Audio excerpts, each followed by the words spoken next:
Hey everybody, this is Joe Bullis, your MELS 605 clinical coach. This is for those of you who will be completing the SIAP for the summer 2021 semester. Um, as you may know, the summer semesters are very short and go by rather quickly.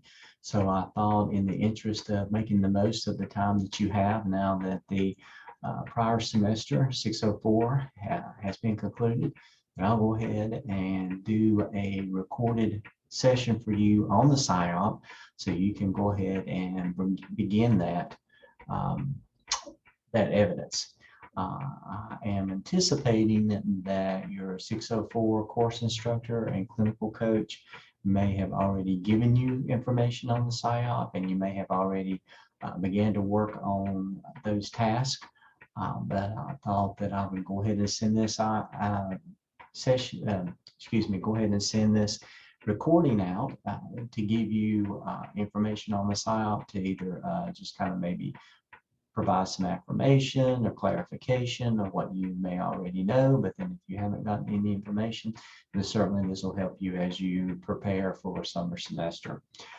And as you know, the clinical coach role changes somewhat from 601 to 605. 601, the clinical coach is very intentional about providing you support, detailed information, hands-on support to get you started successfully in the MELS program. But as you become familiar with the tenets of the MELS program, Blackboard, task stream, competency portfolio, submitting your evidences for review, submitting to the evaluation Dropbox for grading, the general structure of the evidences and the task, and writing the narrative and the APA and so on and so forth. The clinical coach's role moves more into a monitoring role than a direct support role. So for 605, we will not be having periodic clinical coach sessions as you may have had in the past. As you probably have noticed, from 601 to 605, the times that you meet with your clinical coach in Zoom session has kind of dwindled down a little bit. And to this point, I will be meeting with your course instructor probably 2 times. I'll be meeting with you as you meet with your course instructor 2 times this upcoming semester in the summer. The first time will be to see if you have any questions regarding this video, and also to make sure that you're familiar with the process of submitting your task for review, because I'll still be providing you feedback on each of the tasks of the SIOP, and also grading once we get finished with the review, and making sure that your tasks are in good shape, giving you that grade and getting it prepared as you progress towards the final evidence narrative for the SIOP, as you prepare to submit it to TaskStream for a final evaluation. So I'll be talking all about that. Just kind of see if you have any questions about this SIOP task 1 through 6 and this recording. Also going over how to submit items to me for review and grading in my Blackboard internship shell.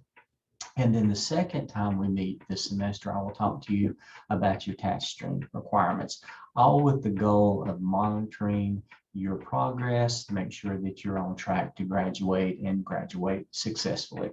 Doesn't mean that I'm not available to you. I'm certainly available to you through email, through phone call, individual Zoom sessions or small group Zoom sessions. If that will help you, I monitor my Gardner Web email on a daily basis.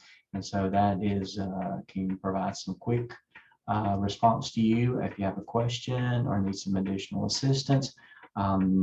However, we certainly can set a time aside to talk on the phone or do a Zoom session. If we need to have a phone conversation or conduct a Zoom session, whether it's with you as an individual or you as maybe a group, that's your study group, if you will, that you maybe a former peer review group, that you and your colleagues work together in your cohort, kind of help each other, support each other. I can do a small group Zoom session. I can do an individual Zoom session. I can do a phone call. Just might need to give me a few days to schedule that. So go ahead and send me an email, and then we'll kind of schedule out when would be a good time for you and me to talk on the phone as well as do a Zoom session.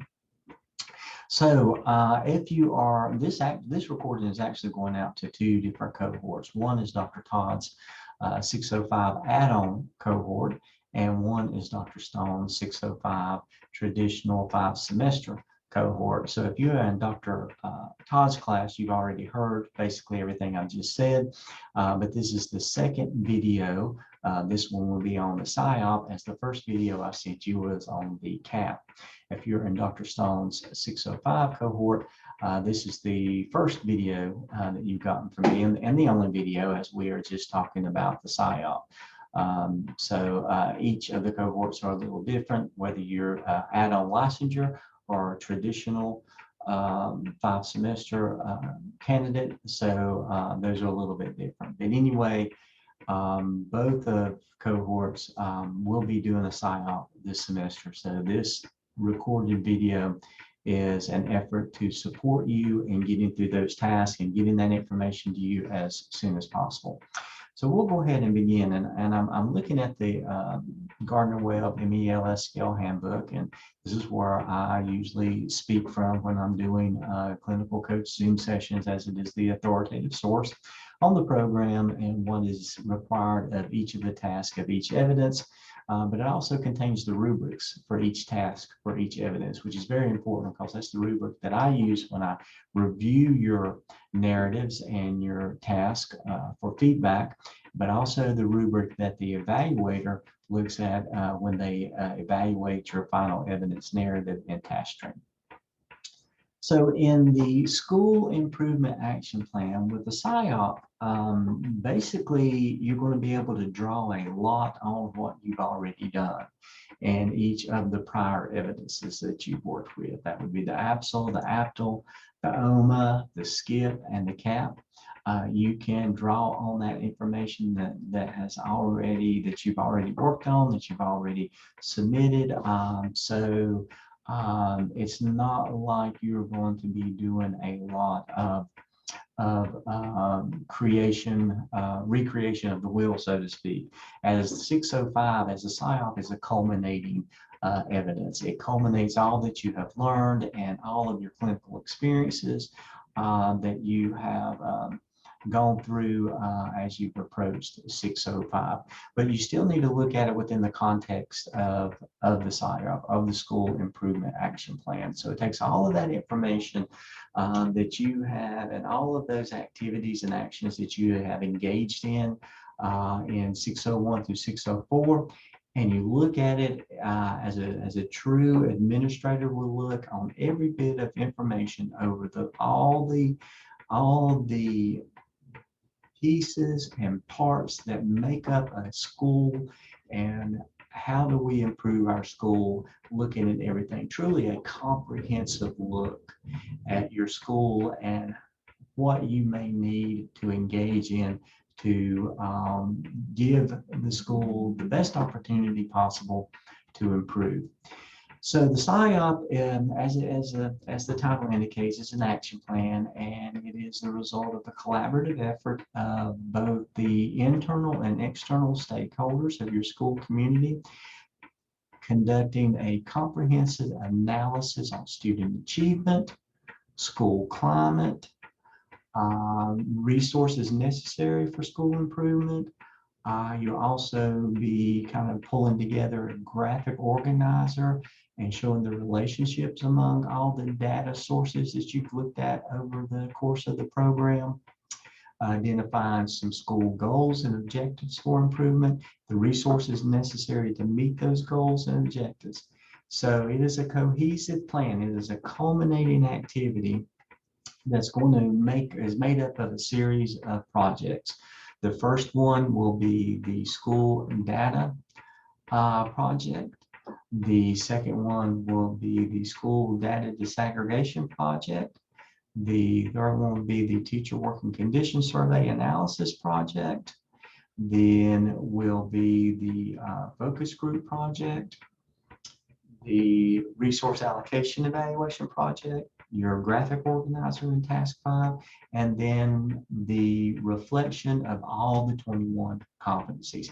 And these will be reflecting on all the 21 leadership competencies that you have engaged in over the course of the program. So you're going to do a reflection on all 21. Very last reflection you do on each of the competencies, but you will be doing on all 21 competencies for task 6. So let's look, go on down, and we're going to kind of look at each individual task of the SIAP. Okay, SIAP task 1 is a school data project. So you're going to lead a group of educators in an analysis of the school data. And this is all the data that you have pulled together in regards to your school over the course of the program. You can use it for, and of course, in looking at the prompt and also later on in looking at the rubric and what needs to be included in this, you're going to need to do a background and information and description of the setting. You can actually pull that from the SIP task 1, the prompt 1 in SIP task 1, and any other school background description of the setting that you have pulled together for previous tasks. You can pull from that and include that here, but you will definitely need to do a background. Always give the reader the background of the school that you're talking about. And you need to do a really comprehensive school description, background information, because you're looking at the whole school now, so it needs to be very detailed. You can pull that from all that you've done previously this semester into this prompt. But in looking at the school data, you can use the data that you pulled together from APSL, tasks 1 through 3. Be sure to include any EBOS. Especially if you haven't included it in some of the previous evidence that you did. You want to talk about that EBOS data if you can. The ALMA task 1 and 2 data that you pulled together for that. CAP task 1 and 2, also data that you pull from that. You can also include attendance data, disciplinary data, any data related to COVID. If you've sent out some information and some surveys and things about how remote instruction learned, and kind of looking at it within that context as well, you certainly include all of that. So, and it's not just you. You need to show, once again, leading a team, facilitating leadership, facilitating collaboration of a team as you look through all of that, looking at the school's academic accomplishments, and opportunities for growth. So once again, attendance, discipline, standardized test results, benchmark results, and any other data that the team members believe are pertinent. So you need to have that conversation with your team, looking at what you need to pull together. Be sure to look at your past evidences and pull data that you've already collected to give a really true image of the school. And then once you do that, disaggregate that data. Make sure you look at your different subgroups. Make sure you look at EVOS when you're doing that as well. So showing leadership is very important in this task. Communicating your findings to the school improvement team clearly and accurately is a part of this prompt, and make sure that you're reflecting on those subgroups and drawing information in regards to your subgroup and the different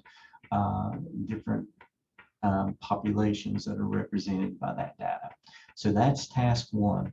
And task 1 is just a true, make sure you include the background and information description of the setting. And then you go into providing all the data that's relevant on your school. Now in task 2, we go back to the teacher working condition survey and doing another analysis on the teacher working condition survey. Just once again, if you don't have the teacher working condition survey, some other type of valid data gathering instrument that kind of addresses the same areas is good. You have one from your state, or if you created one, you can pull that information as well. As far as the evidence in the past, CAP 1 through 4 is good. You did huge teacher working condition survey analysis in CAP, your skip task 1 and prompt 2, you did the same thing.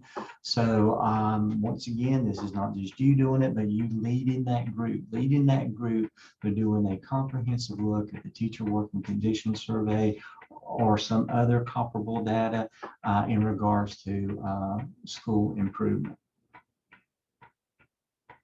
Make sure that you show that data that you pull from the instrument that you're using, preferably the teacher working condition survey. You want to display that data, give some visuals of each of the areas and how the school fell in each of those areas. Also, video evidence you presenting that findings to your peers, working with the team, having that conversation about as you analyze this data and what does it mean and how can it help us as we look towards school improvement. Video clip of you doing that is important and good, a good artifact of you engaging in task 2.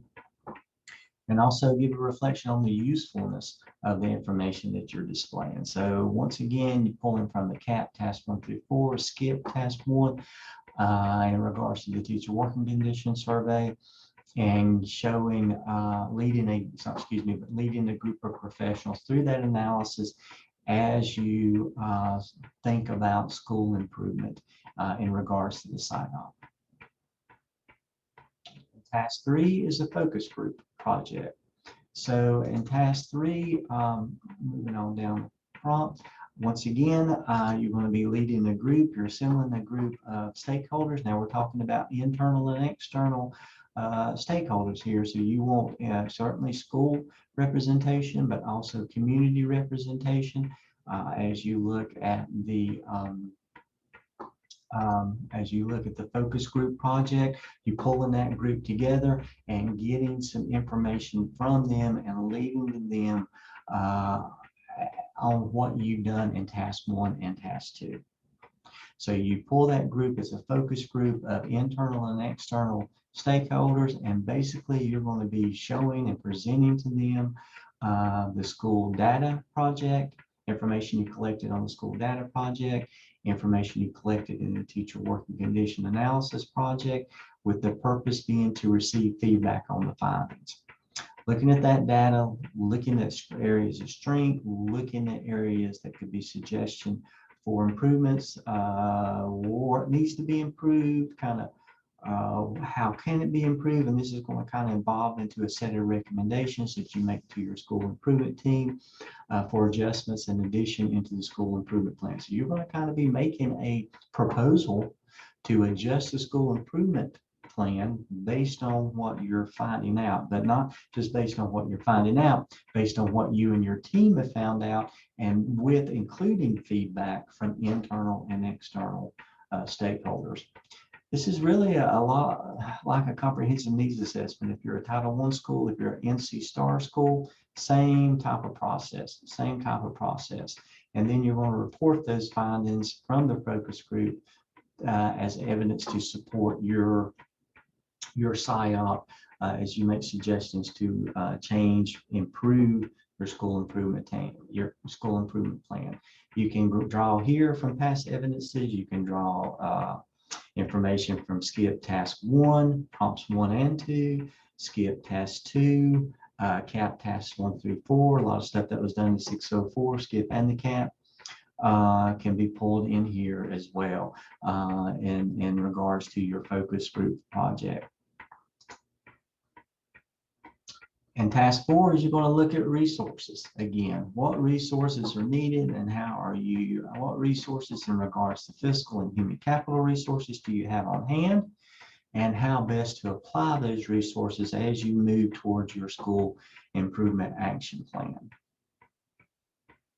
So you're going to develop a document in task 4 that identifies resources that will support the school improvement plan, and identify and then also talk about how you can allocate those resources based on the information you collected and the needs that you identified in your school data project, your teacher working condition survey analysis project, and your focus group project. So identify those resources available and required, as it says here, resources available, and how are you going to allocate those to develop and implement your school improvement plan.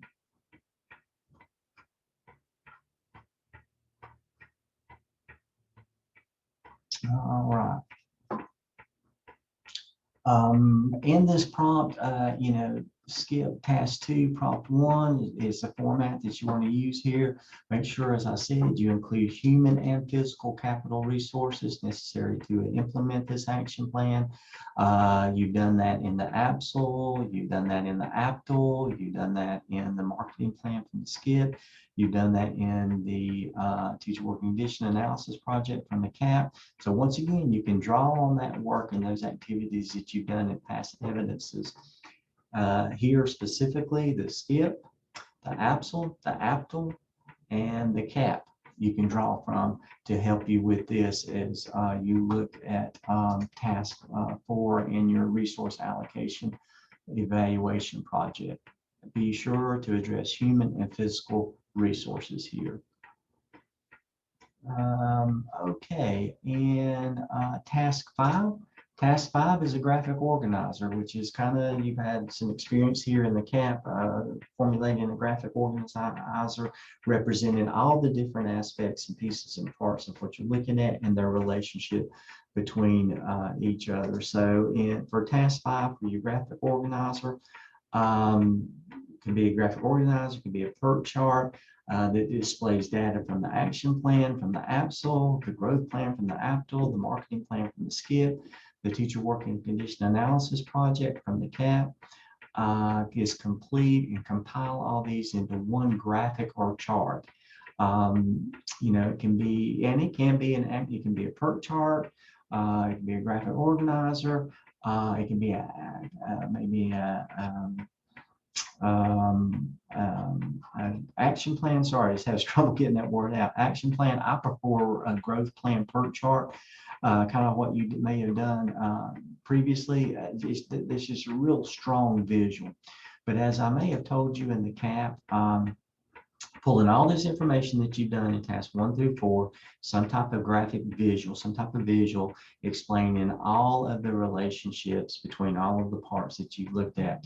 But don't just put that in task 5. You need to talk about it a little bit. The example that I've used before is just envision yourself going into an auditorium, putting this graphic up on the screen, and then talking from it, giving a narrative of explaining to the audience. That's what you need to write in association with task 5, showing the visual, but also writing a narrative and explaining that to the reader. What's important about this chart? What are the important things you want to pull out of this chart? Just kind of summarize that chart. Don't just put the chart in task 5, put the chart with some narrative there to explain the chart as well.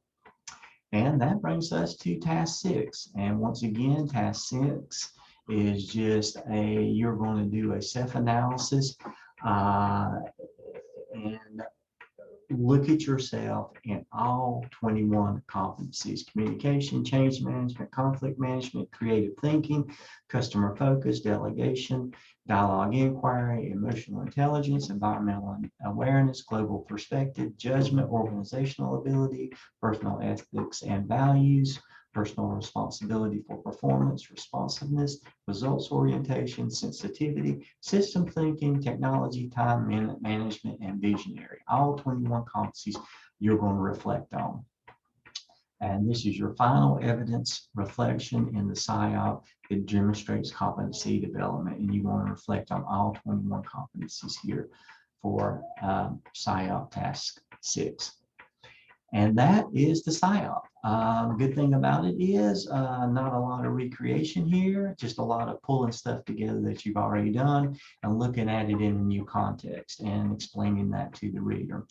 I hope you found or find this recording helpful as you progress your way through the SIAP. Once again, contact me if you have any questions. I will be meeting with your individual cohorts. I believe, let me look here, May 18th, if you are in Dr. Todd's course, and May 25th, if you are in Dr. Stone's course. And if you have any questions on this recording, then certainly we can help you at that point in time. We'll also be going over what you need to do in my Blackboard internship shell. That'll be the first time we meet. The second time we meet, I'll be talking about task stream requirements, your competency portfolio, school ed disposition, final competency analysis, internship log, all of that things that you need to have accomplished as you progress towards graduation. And also, anytime you need help, reach out. If you need help via email, then reach me through email. If you want to talk on the phone, get in touch with me through email and we'll set a time to talk on the phone. If you need an individual or small group Zoom, get in touch with me on email and we'll set a time for that. I am here to help you. I will be looking at your progress every day this semester to make sure that you stay on track to have a successful close to your MELS program experience here at Gardner-Webb, so we can let you graduate. You can get your administrative license, get your master's degree or your add-on licensure, and move forward in your career. Congratulations for making it this far, and congratulations on a successful close to this semester.